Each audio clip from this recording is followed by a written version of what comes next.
এরকম করে কচু করে দেখবেন, খুব খেতে ভালো লাগে। আচার দিয়ে ছোলা কচুর ডালনা, ডালনা বলতে পারেন, এটা তরকারি যা খুশি বলা যায়, কিন্তু খুব টেস্টি। এটা এখন খুব সহজেই রান্নাটা হয়ে যায়। নমস্কার বন্ধুরা, আজ আমি কচু রান্না করব। কচু তো সবাই কম বেশি কচু সবাই ভালোবাসে। আর এটা হলো ছোলা কচু।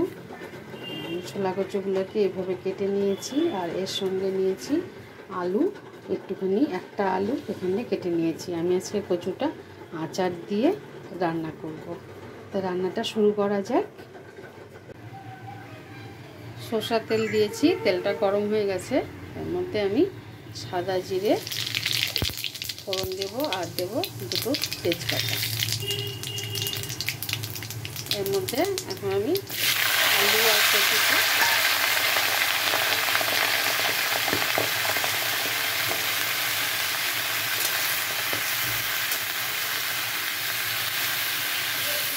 কচুটা একটু ভাজা ভাজা করে নেব।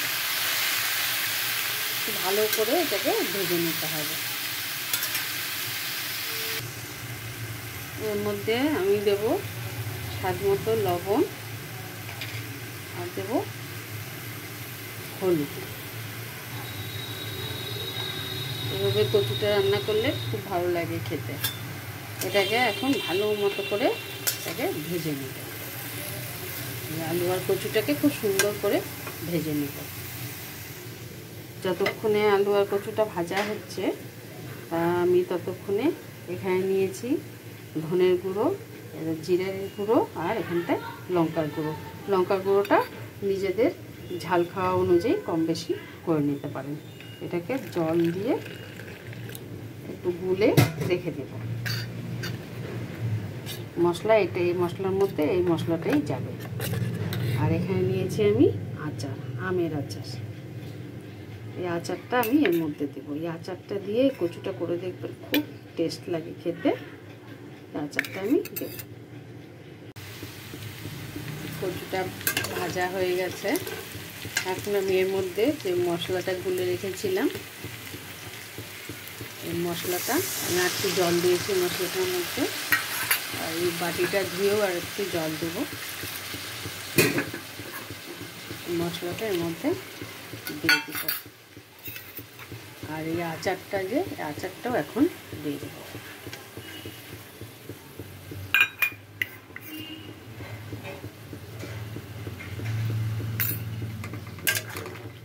ভালো করে এটাকে নেড়ে চেড়ে একদম, এটা মাখা মাখা হবে, এটা ঝোল থাকবে না, শুকনো শুকনো হবে।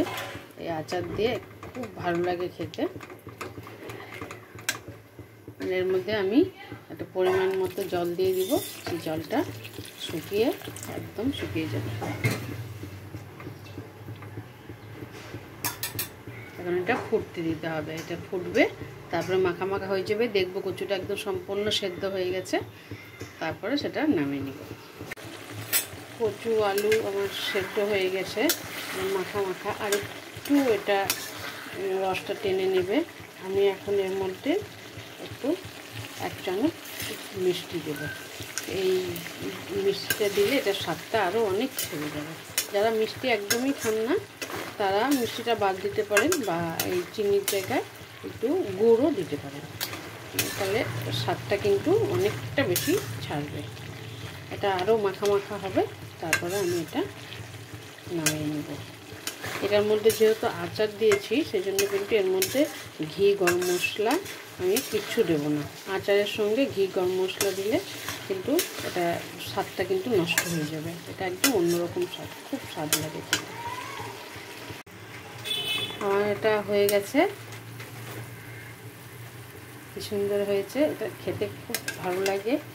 এটা ভাত দিয়েই ভালো লাগে খেতে। এটা রুটির সঙ্গে অতটা ঠিক যায় না, খাওয়া যায়, কিন্তু ভাত দিয়ে খুব ভালো লাগে খেতে। আমি এখন এটা নামিয়ে নেব।